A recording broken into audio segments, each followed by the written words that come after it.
You think this school belongs to you? Sit down and stay silent." Warren Hargrove's voice cracked through the boardroom like a whip. The principal's glare, a wall of authority aimed squarely at Naomi Daniels, but he hadn't counted on the evidence, about to shatter his throne in front of everyone. The morning sunlight streamed through the thin curtains of the modest two-bedroom apartment, filling the space with a warm golden glow. Outside, the muffled hum of the city was already in motion, buses rumbling past, the distant chatter of street vendors, the occasional bark of a restless dog.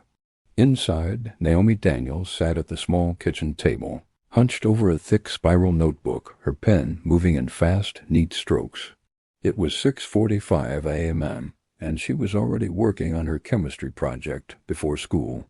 The project, a detailed analysis of renewable energy applications in low-income communities, was due next week, but Naomi had a habit of working ahead. She was 17, a senior at Millstone High School, and the kind of student teachers bragged about to colleagues. Top of her class, president of the science club, debate team captain, and a near-perfect SAT score under her belt.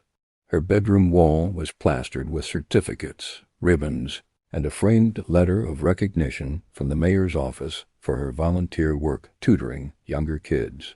But in the Daniels household, achievements were celebrated quietly. Naomi's mother, Carla, believed humility was a shield in a world that sometimes resented black excellence. Carla emerged from the bedroom, still tying her hair into a bun, her nurse's scrubs pressed and clean. "You're up early again," she said, pouring coffee into a chipped mug. Naomi smiled. "Had an idea for the conclusion section. Figured I'd write it down before I forgot." Her mother took a seat across from her. "You know, normal kids hit snooze 3 times and barely make it to first period." "I guess I'm not normal," Naomi said with a laugh. "No," Carla said softly. "You're not. You're exceptional. And that's why you've got to be twice as careful." It wasn't the first time Naomi had heard those words. Carla had been saying them since she was old enough to walk home alone from school. Exceptional, but in a world quick to label her as something else if she made one wrong move. By 7:30 Naomi had packed her backpack, double-checked her assignments, and kissed her mom goodbye before heading out. The cool morning air carried the scent of rain on asphalt, and she walked briskly, earbuds in, letting a mellow jazz playlist guide her steps. Millstone High came into view, a sprawling brick building with banners boasting about academic excellence for all. But Naomi knew the unspoken truth. All didn't always mean everyone. Inside the main hallway, clusters of students lingered at lockers, some laughing loudly, others scrolling through their phones. Naomi's best friend, Kayla Thompson, waved from a few lockers down. "Girl, tell me you finished that history essay," Kayla said, falling into step beside her. "Of course. I even added citations from 2 extra sources," Kayla groaned. "You make me look bad." "You do that yourself," Naomi teased.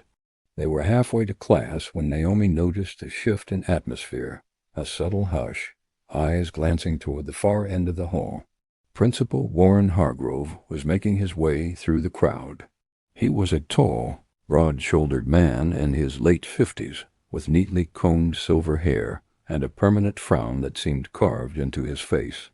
Naomi had never had direct trouble with him, but she'd heard the whispers about how he treated certain students differently, about how quick he was to hand out suspensions for defiance or disrespect when it came to black kids. She lowered her gaze, focusing on her locker. But as she spun the combination, a voice cut through the hallway. "Miss Daniels." "My office? Now." Naomi froze, her hand still on the locker handle. Slowly she turned to face him. "Is something wrong, sir?" His frown deepened. "We'll discuss it privately." Kayla's eyes widened. "What happened?" she whispered. "I don't know," Naomi said under her breath as she followed Hargrove down the hall. The walk to his office felt longer than it should have. When they entered, the door shut firmly behind them. The blinds were drawn, shutting out the faint chatter from the hallway. Hargrove moved behind his desk, opened a file, and slid a sheet of paper toward her. Care to explain this? Naomi picked it up, her brow furrowing. It was a printed screenshot of a tweet from an account with her name on it. The tweet contained a string of insults directed at one of her teachers, Mrs. Larkin, calling her incompetent and accusing her of racial bias. "This isn't mine," Naomi said firmly. "I don't even have Twitter." "Convenient," Hargrove replied, leaning back in his chair. "We traced the account to a device on our school network yesterday. Same IP address used when you were in the computer lab." Naomi's chest tightened. "I was in the lab working on my chemistry project. You can check the files I saved." "I don't need to check," Hargrove interrupted. "We maintain a zero-tolerance policy for online harassment. Effective immediately, you are expelled from Millstone High." The words hit like a physical blow. "You can't just, 'I can, and I have.' You'll receive the paperwork by tomorrow." Naomi's voice shook. "You're ruining my future over something I didn't do." "You should have thought about that before you typed those words," he said coldly. Naomi stood, her hands trembling.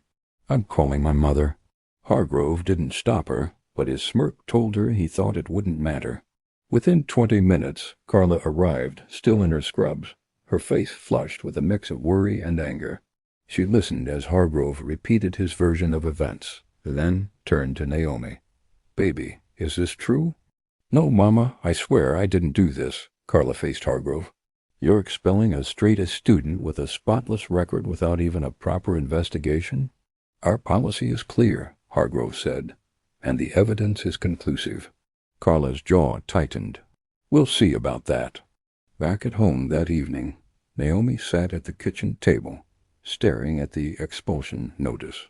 Every college application, every scholarship, all of it could vanish because of this. Carla was already on the phone with a lawyer, explaining the situation in clipped, precise sentences. Naomi could hear the lawyer's voice faintly through the receiver, calm but firm. "We'll fight this," Carla said after hanging up. "They're not going to destroy everything you've worked for." But deep down, Naomi felt the first tremor of doubt. The school had made its move. Now it was her word against theirs, and she had no idea just how far they were willing to go. The next morning, the apartment felt quieter than usual. Carla moved with an urgency Naomi rarely saw. Her coffee left half drunk on the counter, her eyes scanning through printed emails and district policies as she muttered under her breath. Naomi sat on the couch, fully dressed but numb, her untouched breakfast cold on the side table. At exactly 10 a.m., the doorbell rang. Carla opened it to reveal Marcus Glenn, a civil rights attorney in his late 40s, with dark skin, wire-rimmed glasses, and a calm presence that filled the room the moment he stepped inside. He shook hands with Carla and Naomi before setting his leather briefcase down on the dining table. "I've reviewed the expulsion notice and the alleged tweet," Marcus began, pulling out a stack of papers. "Your daughter has no prior disciplinary record, no history of behavioral issues, and happens to be one of the top academic performers in the state. That's not just unusual, it's suspicious." Naomi looked up, hope flickering in her tired eyes. "Do we have a case?" "I believe we do," Marcus said, "but we need to move quickly. Once an expulsion is recorded in the district system, it can trigger automatic notifications to colleges, scholarship programs, and even potential employers. We need to file an appeal immediately to put a hold on that process." Carla nodded. "Do whatever it takes." "I also want access to the computer lab logs," Marcus added. "We'll request a digital forensic review. If Naomi says she was working on her chemistry project, there should be a timestamp, file trail, and login history." Naomi's voice was steady. "They said the tweet came from the same IP address I used. But anyone could have been on the same Wi-Fi, right?" Marcus smiled faintly. "Exactly. They're making it sound like an open and shut case, but digital evidence doesn't work that way. It's only open and shut when someone wants it to be." He stood and buttoned his coat. "I'll file the appeal this afternoon and send a formal request to the school district for all evidence related to the expulsion." Once we have their documents, we'll know what they're hiding, if anything." Naomi watched him go with a mixture of relief and nervous energy. For the first time since yesterday, she felt a tiny sliver of power being returned. 3 days later, Naomi and Carla sat in Marcus's office in a downtown building filled with buzzing fluorescent lights and the soft hum of printers. On the desk between them sat a thick file, the school district's evidence submission. Marcus opened the folder. "They've given us the tweet, a printed report showing the IP address trace, and a short written statement from Principal Hargrove and the IT director. That's it." Naomi frowned. "What about the login records from the lab computers?" "Not included," Marcus said. "Which is odd. Those logs are automatic. They exist. So why weren't they sent?" He handed Naomi a copy of the printed tweet. "Look closely. Anything off about this?" Naomi scanned the page. The handle was at Naomi Truth. The name matched hers, and the profile photo was an old yearbook picture from 10th grade. But the post date stopped her cold. "That TIME's TMP ... double quote," she said, pointing at the bottom. "This says 11:36 a.m., but I wasn't even in the lab until after lunch. I had a P history at that time." Carla leaned forward. "Can the school verify she was in class then?" Marcus nodded. "That's the next step. We'll subpoena attendance logs, teacher reports, and video footage from the hallway cams. If we can place you somewhere else during that time, we can show they didn't do a proper investigation." He pulled out another document, the school's expulsion protocol. According to their own rules, no expulsion can be issued without a formal hearing in front of a disciplinary board, unless there's an immediate safety concern. In Naomi's case, they skipped that step entirely.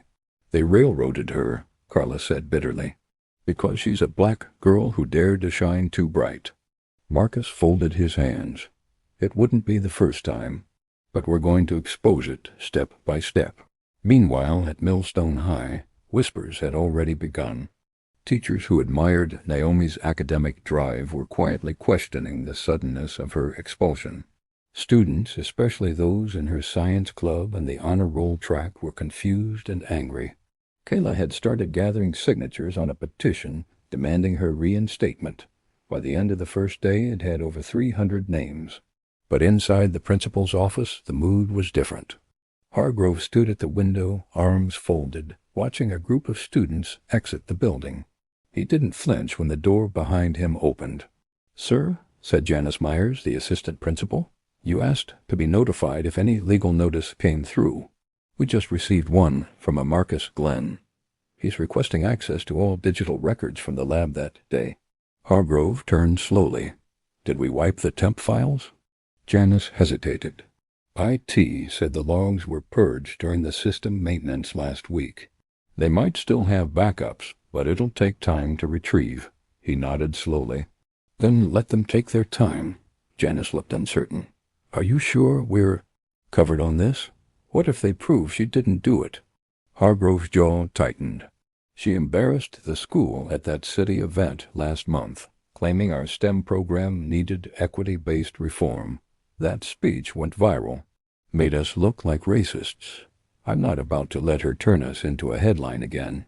Janice didn't respond, but she left the office with a sinking feeling in her stomach.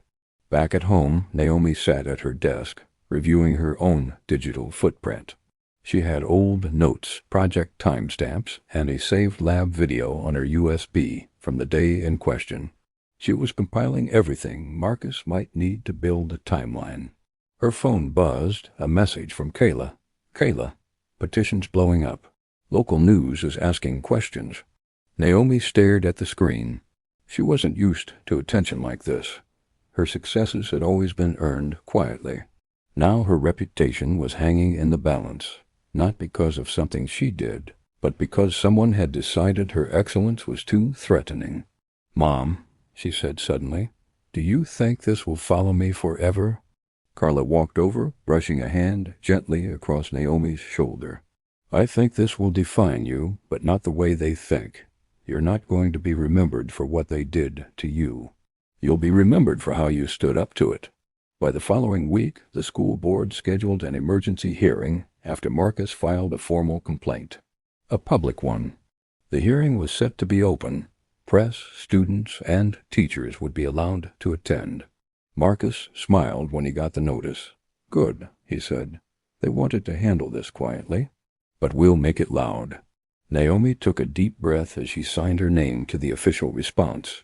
For the first time since she'd stepped out of Principal Hargrove's office, she felt control slowly shifting back toward her. And the man who had tried to silence her? He had no idea what was about to come to light. The hearing was set for Thursday at 9 a.m. in the Millstone District Administrative Building, a squat, glass and brick structure wedged between a bank and a shuttered grocery store. By Wednesday night, the news had already spread beyond the school. Local blogs and community groups were posting headlines. Top student expelled in suspected racist move. Millstone High faces backlash over social media incident. Naomi scrolled through the posts on her phone, her emotions twisting between anxiety and determination. She recognized her own yearbook photo in some of them, a smiling face and a crisp blue Honor Society sash, now paired with words like wrongfully accused and systemic injustice. Carla noticed her scrolling and gently took the phone from her. "No more internet tonight. You need rest for tomorrow." "I'm fine," Naomi protested. "You're not," Carla said, her voice soft but unyielding. "And that's okay, but rest anyway." Naomi tried, but her mind wouldn't quiet. She kept replaying the moment Hargrove had slid that paper across his desk, the disbelief that had turned into fury. Tomorrow she'd see his face again, but this time she wouldn't be alone. The morning of the hearing, a small crowd gathered outside the building. Some were holding handmade signs, "Justice for Naomi," "Stop targeting black students," and "Due process for all." Kayla was there too, handing out printed petitions. Inside, the boardroom was set up with two long tables facing the members' bench. At one, Naomi sat between Marcus and Carla. At the other, Principal Hargrove was flanked by the district's legal counsel, a sharp-featured woman in a navy suit. Behind them, a handful of school staff had taken seats, their expressions carefully neutral. The board members filed in, taking their places behind the elevated desk. The chairwoman, a middle-aged woman with close-cropped hair and a voice that carried authority, adjusted her glasses. "We are convened today to address the expulsion of Naomi Daniels from Millstone High School. All parties will have an opportunity to present their case." Marcus rose first. "My client is an honor student with an impeccable record. She was expelled without a hearing, without a proper investigation, and based on circumstantial digital evidence that does not withstand scrutiny." He spoke with measured confidence, each word placed with precision. "We intend to show that not only is the evidence insufficient, but that the school failed to follow its own policies." The district's attorney stood next. Millstone High acted within its authority. The evidence, an IP address match, corroborated by lab access records, clearly connects Miss Daniels to the offensive social media post in question. Naomi kept her gaze forward, refusing to flinch. The first witness was the school's IT director, Paul Reynolds, a pale, balding man with glasses that kept slipping down his nose. He explained the IP tracking system and confirmed that the account had been accessed from the school network during school hours. Marcus leaned forward. "Mr. Reynolds, can an IP address conclusively identify a single user?" Reynolds hesitated. "Not conclusively, no. Multiple users on the same network would share the same external IP address. So it's possible that another student or staff member could have sent the tweet using that same network at the same time?" "Yes, possible," Reynolds admitted. Marcus walked back to the table. No further questions. Naomi caught the subtle shift in the room, a flicker of uncertainty on a few board members' faces. Next, Marcus called Naomi herself. She rose, smoothed her skirt, and took the witness chair. "Naomi," Marcus began, "where were you at 11:36 on the day in question?" "In a PUS history with Mr. Whitaker." "And were you using a computer or phone during that class?" No, phones aren't allowed, and I didn't have a laptop with me. Marcus handed her a printout. Do you recognize this? She nodded. That's my chemistry project document from the computer lab, saved at 1:17 p.m. the same day. So your work in the lab happened after the tweet was sent? Yes. Marcus turned to the board. The timestamp of her lab work directly contradicts the claim that she posted the tweet while in the lab. Furthermore, we will present attendance records confirming she was in Mr. Whitaker's class at the time. The district attorney objected, claiming the attendance logs had not yet been verified, but the chairwoman overruled her. Then came Mr. Whitaker himself, a tall, thin man with silver hair and an earnest expression. I remember that day clearly, he said. Naomi participated in our debate on the Reconstruction era. She was present for the entire period. Could she have left the classroom without your knowledge? Marcus asked. No, Whitaker said firmly. My classroom door is in my direct line of sight, and I take note if students leave. When Whitaker stepped down, Marcus noticed Hargrove shift in his seat, his jaw set tight. Finally, Marcus addressed the missing lab login records. The school claims these logs were purged during maintenance, yet the IT system automatically backs up this data. We've issued a preservation request for all related files, and if they've been deleted permanently, that raises questions about evidence handling. The board members murmured among themselves. During a recess, Naomi stepped into the hallway with Carla and Marcus. Kyla rushed up, clutching her phone. You're trending, she whispered, showing Naomi a live tweet from a local reporter covering the hearing. Board hearing reveals key witness places. Naomi Daniels elsewhere at time of alleged tweet. Principal's case wobbling. Naomi's stomach churned. Bigger than just me. It is, Marcus said. But right now, we focus on winning your case. If we expose something larger along the way, so be it. When the hearing resumed, Hargrove was called to testify. His tone was clipped, his answers defensive. I acted to protect the school's reputation, he said. A public attack on a teacher undermines the authority of our staff. Marcus's eyes narrowed. So you expelled one of your top students within hours based on unverified evidence, without giving her a chance to defend herself? Hargrove's lips thinned. We had enough to act? Or enough to justify an action you had already decided on? Marcus asked. The district attorney objected again, but this time several board members were visibly leaning forward, watching Hargrove closely.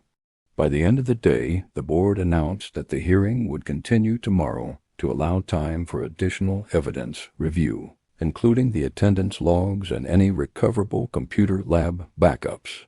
As Naomi left the building, the crowd outside cheered, chanting her name.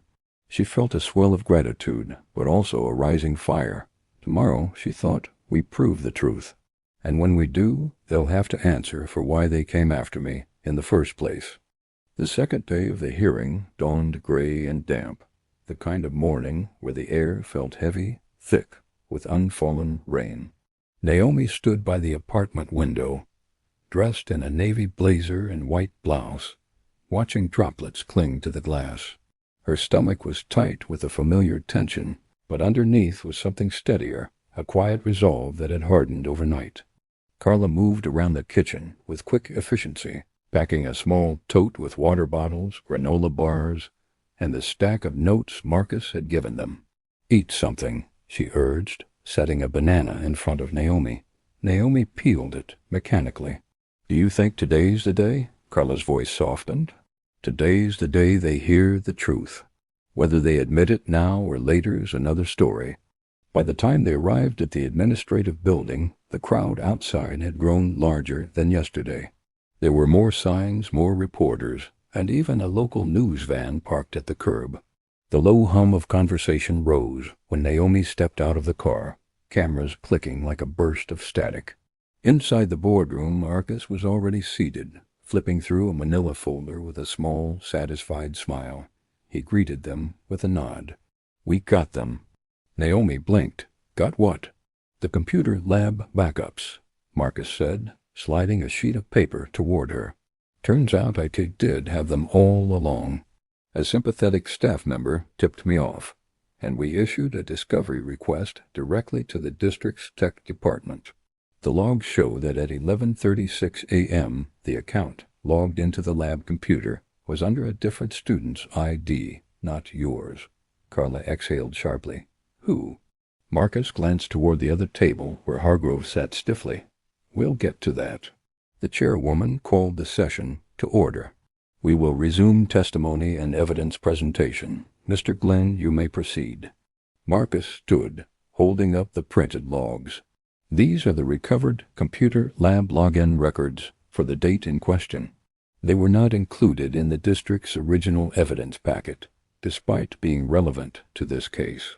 The user ID logged in at 11:36 a.m. when the tweet was sent belongs to a student named Tyler Reeves." A murmur rippled through the room. "Tyler Reeves," Marcus continued, "is the son of a school board trustee. He has had multiple prior disciplinary infractions, all quietly removed from his record. And yet, when the tweet appeared under an account impersonating my client, the school made no effort to investigate him. Instead, they targeted Naomi Daniels." The district's attorney shot up. "Objection. Relevance. Overruled," the chairwoman said firmly. Marcus walked toward the board. "The evidence doesn't just fail to implicate Naomi. It points to someone else entirely. Someone with connections." Hargrove shifted uncomfortably in his seat, his gaze fixed on the table. Tyler Reeves was called as a witness. A lanky senior with messy blonde hair, he slouched into the chair, glancing at the reporters in the back of the room. "Tyler," Marcus began, "do you recall being in the computer lab during third period on the date in question?" Tyler shrugged. "Maybe, I don't remember." Marcus held up a copy of the lab log.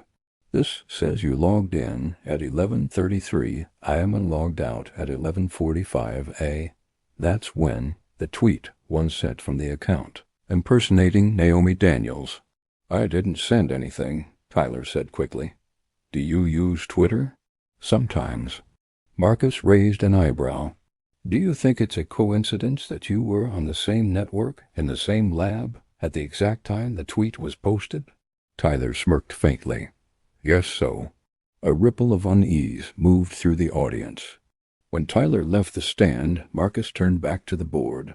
"We now have motive, opportunity, and a clear deviation from standard investigative procedure. The principal bypassed due process to remove a student who had been outspoken about racial inequities. Millstone High. This isn't just poor judgment, it's discrimination." The district's attorney tried to redirect, calling Hargrove back to defend his actions. "I had to act swiftly to maintain order," Hargrove insisted. "This was a direct attack on a member of my staff." Marcus's voice was calm but cutting. "So swiftly that you didn't even consider the actual user logged into the computer at the time?" "That information wasn't available to me," Hargrove replied. "But it was available to your IT department, correct?" A pause. "Yes." "And yet it never reached you?" Another pause, longer this time. "That's correct." The chairwoman interjected. "Principal Hargrove, is it standard practice for you to move forward with an expulsion without reviewing all available evidence?" Hargrove's jaw tightened. "No, ma'am." "Then why did you do so in this case?" He didn't answer. The silence in the room was heavy, broken only by the scratch of a reporter's pen. During the lunch recess, Naomi sat in a quiet corner of the hallway with Carla and Marcus. The hum of voices from the boardroom spilled out in muffled waves. "How do you think it's going?" Naomi asked. Marcus smiled faintly. "Better than they expected. They wanted this to be quick and quiet. Now it's neither." Carla's eyes were sharp. "Do you think this will be enough to clear her name?" "It should be," Marcus said. "But I'm aiming for more than that. I want this off her record entirely, and I want an official apology on the books." Naomi swallowed. "You think they'll give that?" "They will," Marcus said, "if they want to avoid a lawsuit." When the board reconvened, Marcus presented one final piece of evidence, an internal email obtained through discovery. It was from Hargrove to Janice Myers, sent the day after Naomi's city event speech. "We can't afford another PR disaster from Daniels. Keep an eye out for opportunities to discipline her. We need to set an example." Gasps erupted from the audience. The chairwoman banged her gavel for order. "This email," Marcus said evenly, "shows that Principal Hargrove was actively looking for an excuse to punish Naomi Daniels, weeks before the tweet ever appeared. This was not a fair or impartial process. It was a targeted removal." Hargrove's face flushed crimson, his hands clenching on the table. The chairwoman leaned forward. "Principal Hargrove, do you deny sending this email?" He stared at the tabletop. "No." The room seemed to exhale all at once. By the end of the day, the board adjourned to deliberate. Naomi stepped outside into the cool, damp air, greeted by a wave of cheers from the crowd. Kayla ran up, throwing her arms around her. "You killed it in there," Kayla said breathlessly. "Everyone's talking about that email." Naomi managed a small smile. "Now we just wait." But as she glanced back at the building, she could see Hargrove standing in the window, his eyes locked on her. She didn't know if it was anger or fear in his stare. Maybe both. The board reconvened the next afternoon to deliver its decision. The hearing room was packed, every seat taken, with latecomers standing against the walls. Reporters had claimed the back row, cameras poised, pens ready. Naomi sat at the same table as before, her hands folded in her lap, trying to keep her breathing even. Carla was beside her, one hand resting gently on Naomi's knee. Marcus sat on the other side, posture relaxed but eyes alert. The chairwoman adjusted her microphone. "After reviewing all testimony, exhibits, and relevant policies, the board has reached a decision. The expulsion of Naomi Daniels is hereby overturned." A ripple of applause swept through the audience, quickly shushed by the gavel. Furthermore, the chairwoman continued, "All disciplinary records related to this matter will be expunged from her file. Naomi Daniels will be reinstated at Millstone High School immediately." Naomi exhaled a breath she hadn't realized she was holding. Carla squeezed her hand, her eyes wet. But the chairwoman's voice had not softened. "We also note serious procedural irregularities in the actions of Principal Warren Hargrove. This matter will be referred to the superintendent for further review." All eyes shifted toward Hargrove, who sat rigid, lips pressed into a thin line. Outside the building, the crowd erupted. Kayla pushed through to wrap Naomi in a tight hug. "I told you they couldn't touch you forever," she said. "Justice," Naomi smiled, but the victory felt incomplete. She was going back to school, yes, but she knew Hargrove wasn't finished with her. And now, with the board referring his conduct for review, the stakes had only gotten higher. Marcus seemed to sense it too. "Enjoy this win," he told her as they made their way to the car, "but keep your guard up. If he's smart, he'll try to cover his tracks before anyone can dig deeper." Naomi nodded. "Then maybe we need to dig first." The next morning she returned to Millstone High for the first time since her expulsion. The building felt different. Students stared openly, some with smiles and nods of support, others with whispered comments she couldn't quite hear. As she made her way to her locker, she caught sight of Hargrove at the far end of the hall. He was speaking to Janice Myers, his expression tight, eyes flicking briefly toward her before returning to whatever he was saying. Kayla appeared at her side. "He looks like he swallowed a lemon." Naomi forced a smile. "Good," but she felt the tension like a wire pulled taut. That afternoon, Marcus called. "I've been contacted by the superintendent's office," he said. "They want to meet with you about the possibility of a formal investigation into Hargrove's conduct." Naomi's grip on the phone tightened. "So it's not over?" "Not by a long shot," Marcus replied. "They're treating this as more than a simple misconduct case.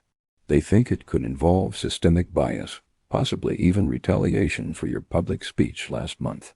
Naomi sat back in her chair. "If they're serious, this could change things for more than just me." "That's the idea," Marcus said.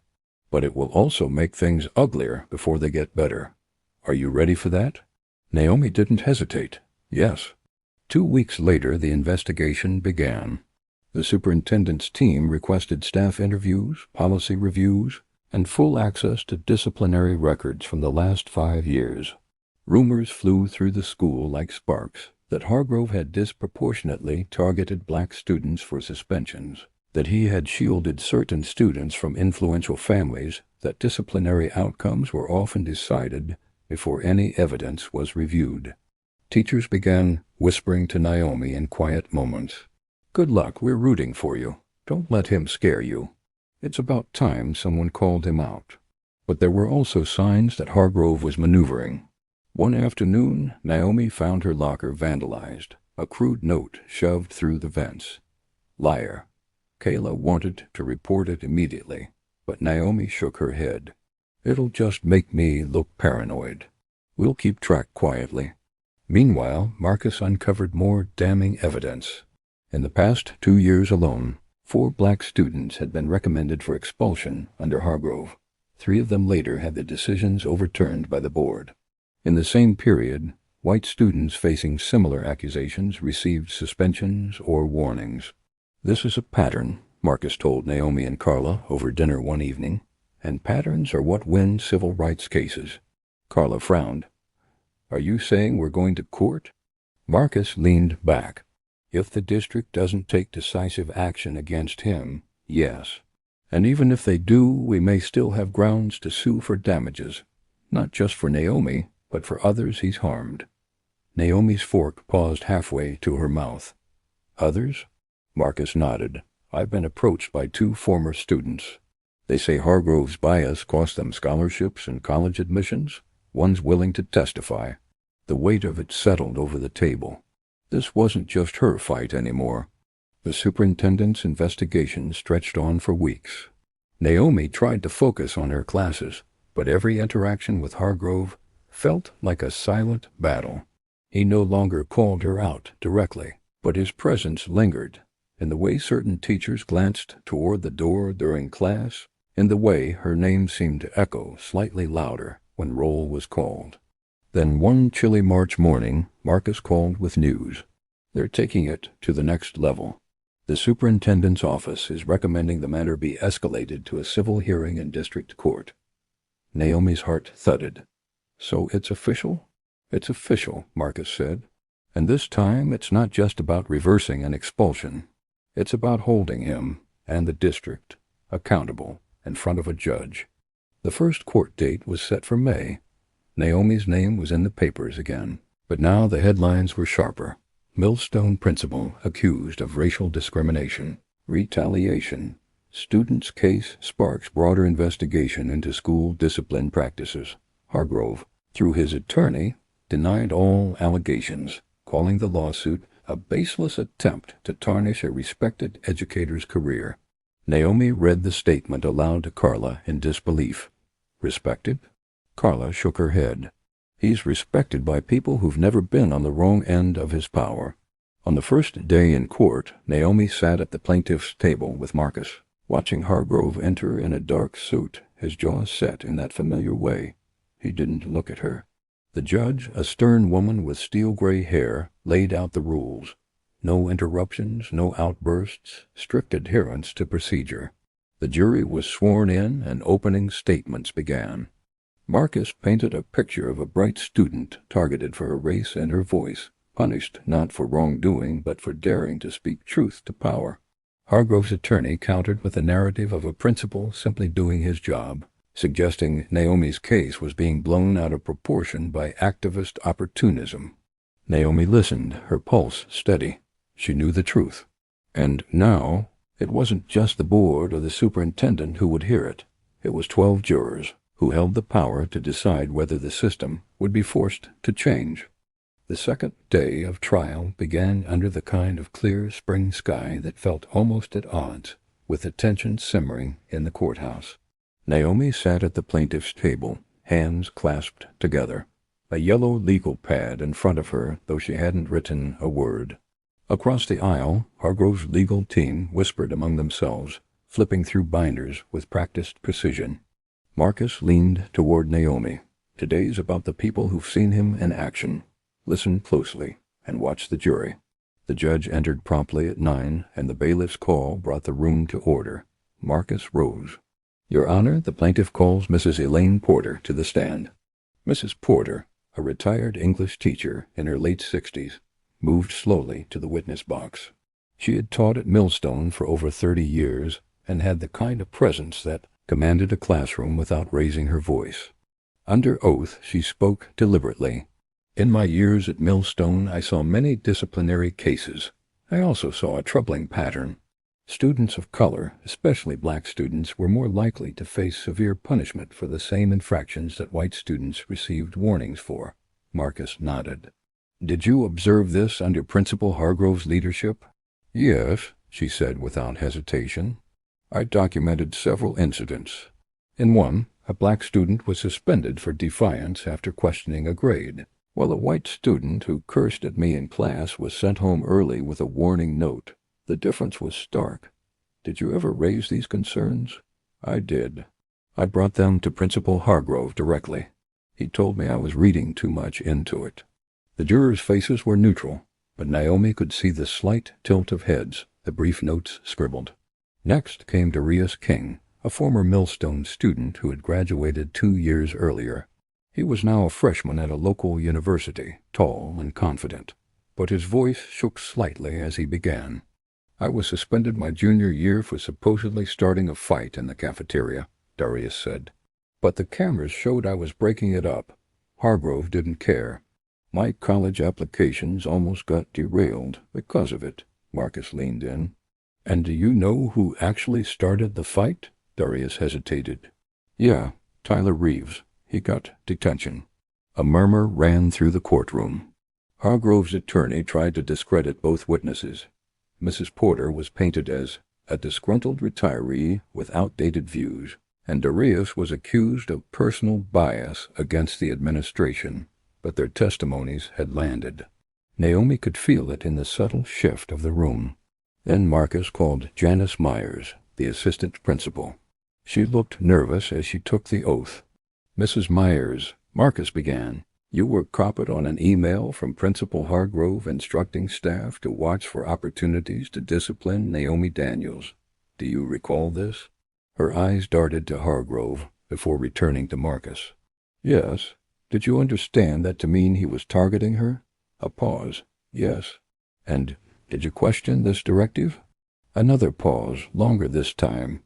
No, I didn't think I could. He made it clear dissent wasn't welcome. Marcus nodded slowly. So you followed his lead, even knowing it was wrong? Her voice was small. Yes. In the gallery, Naomi heard someone inhale sharply. By midday, it was Naomi's turn to testify. Marcus's questions were straightforward, recounting her academic history, the day of the alleged tweet, the hearing, and her reinstatement. She spoke with steady conviction, careful to keep her tone even. What did you feel, Marcus asked, when you were told you were expelled? It felt like someone had just slammed a door on my future, Naomi said. I'd done everything right. I worked hard, I stayed out of trouble, I represented my school with pride, and in one meeting it was all gone. I kept thinking, what if they can just do this to anyone who speaks up? Marcus let the silence settle for a moment before saying, no further questions. When Hargrove's attorney cross-examined her, the tone was sharper. Miss Daniels, you've been outspoken about your belief that Millstone High needed equity-based reform, correct? Yes, Naomi said evenly. And you made those comments publicly, in front of media? Yes. And you understand how that might have embarrassed the administration? I understand that telling the truth can make people uncomfortable, Naomi replied. A few jurors smiled faintly. After a short recess, Hargrove himself took the stand. His attorney guided him through a portrait of a dedicated educator. Decades of service, improvements in test scores, expanded extracurriculars. But under Marcus's cross-examination, cracks began to show. Principal Hargrove, you said you acted to protect the school's reputation? Marcus said. Is that correct? Yes. And yet you expelled a student without verifying all available evidence? I acted based on what I had at the time. Even though you had access to lab login records that pointed to someone else, I didn't personally review those records. Marcus held up the email. But you did personally write this, instructing staff to find opportunities to discipline Naomi Daniels weeks before the incident? Hargrove's jaw tightened. I sent it, yes. Why? His voice was colder now. She challenged my authority publicly. That kind of behavior sets a bad example for other students. There was a sharp intake of breath from the jury box. Marcus didn't push further. He didn't need to. The damage was done. The defense called a few character witnesses, mostly administrators from other schools, but their praise for Hargrove sounded rehearsed. By late afternoon, the judge announced that testimony would conclude tomorrow, followed by closing arguments. As Naomi left the courthouse, the air felt lighter, though the tension remained. Outside, supporters waited, holding signs and offering words of encouragement. A few reporters called out questions, but Marcus ushered Naomi toward the car. Tomorrow, he said, we tie it all together. Naomi nodded, glancing back once to see Hargrove standing on the courthouse steps, speaking to his attorney in low, urgent tones. The morning of closing arguments carried a different kind of tension. It wasn't the uncertainty of the early days, when Naomi didn't know if anyone would believe her. It was sharper now, like the air before a summer storm, charged and waiting. Naomi sat at the plaintiff's table, her hands resting on the edge, fingertips tapping lightly against the polished wood. Marcus was beside her, flipping through his final notes. Across the aisle, Hargrove and his attorney spoke in hushed tones, the principal's eyes darting occasionally toward the jury box, as if trying to read their thoughts. The judge entered, and everyone rose. Once seated again, the judge spoke. We will now hear closing arguments.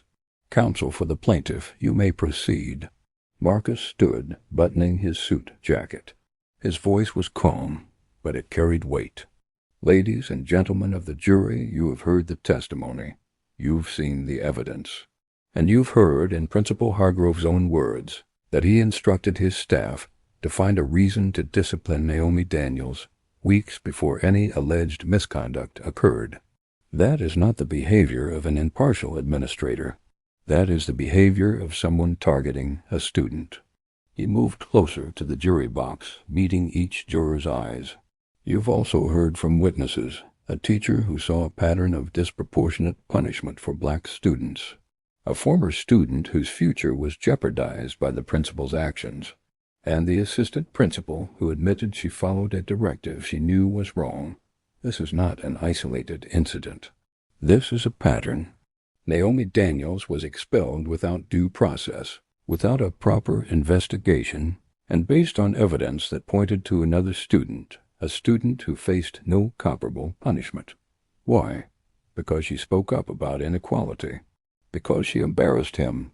In our schools, authority must serve justice. When authority is used to silence truth, it becomes tyranny. Your verdict is not just about Naomi. It is about every student who has been told their voice doesn't matter. Marcus's voice softened slightly.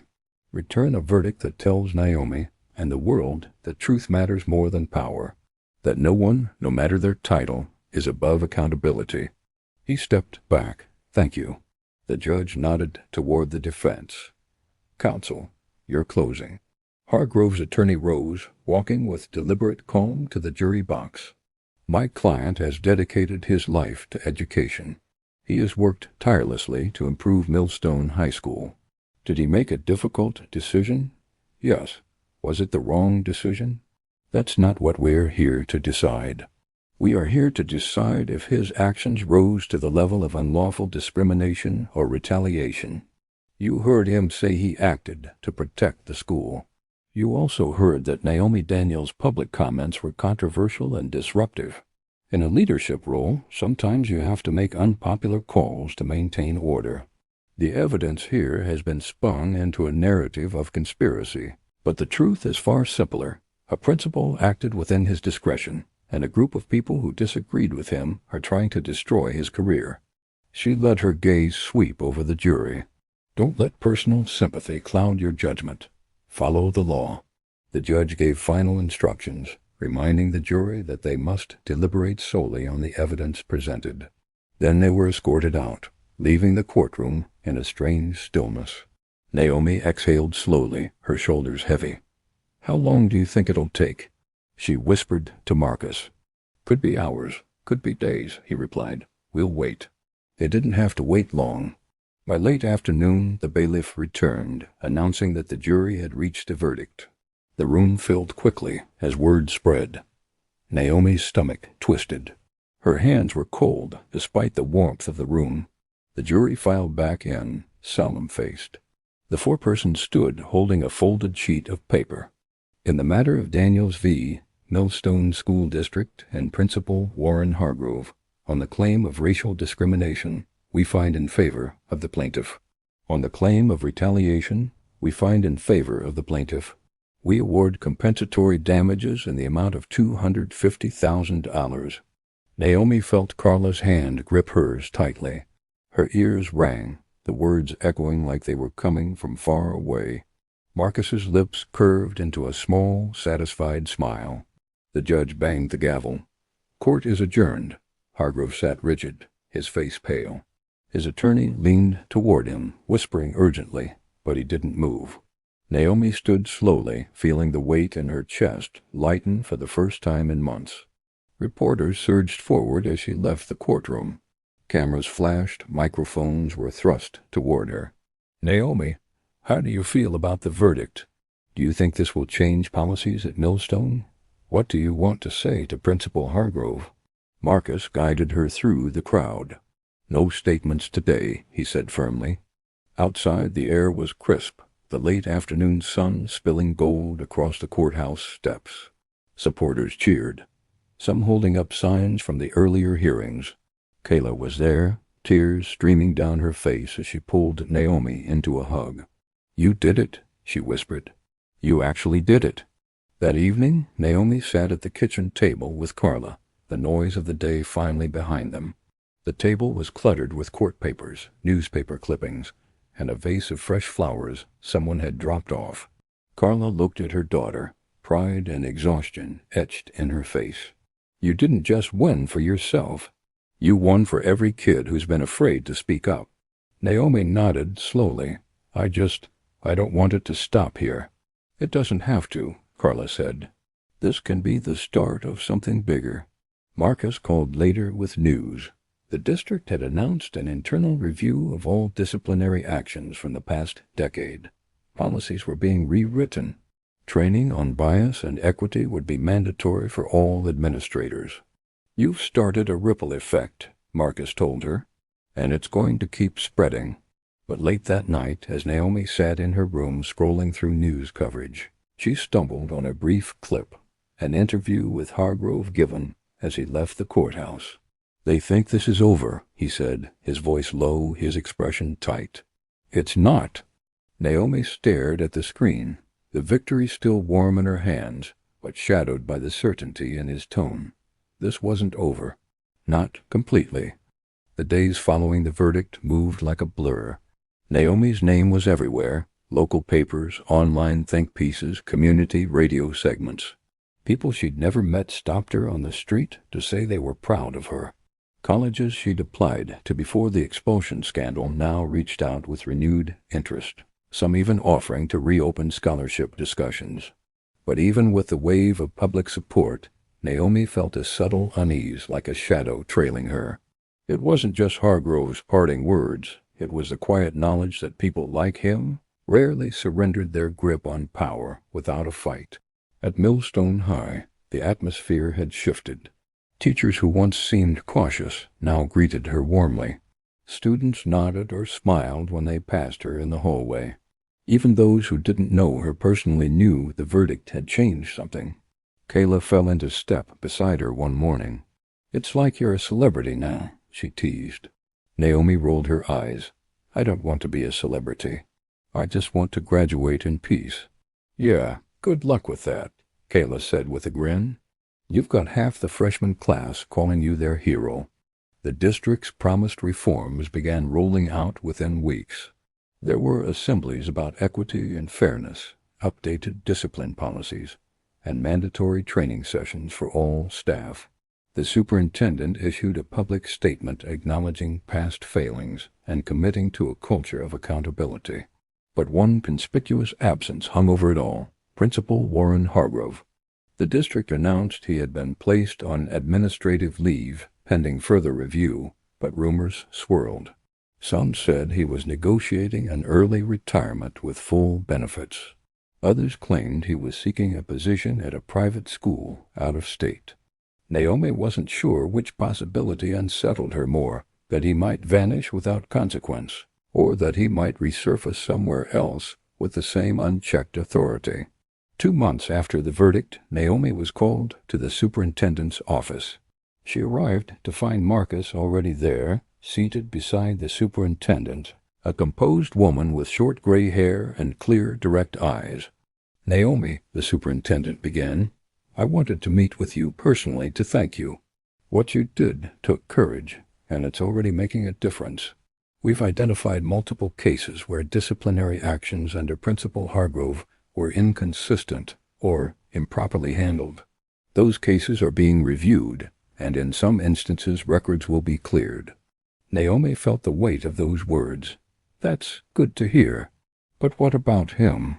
The superintendent exchanged a glance with Marcus. "He's resigned, effective immediately. He will not be returning to any position within our district.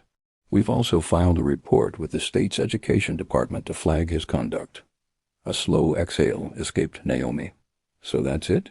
Marcus's voice was steady. "For him here, yes. But you've set a precedent. Other districts will see this. It makes it harder for him, and anyone else like him, to operate in the shadows." That evening, Naomi walked the quiet streets of her neighborhood, the warm air carrying the faint scent of honeysuckle. The horizon was streaked with the orange and pink of sunset. For the first time in months, she felt like she could breathe without bracing for impact. When she got home, Carla was in the kitchen, humming as she stirred a pot of soup. "I heard the news," she said, smiling. "It's over."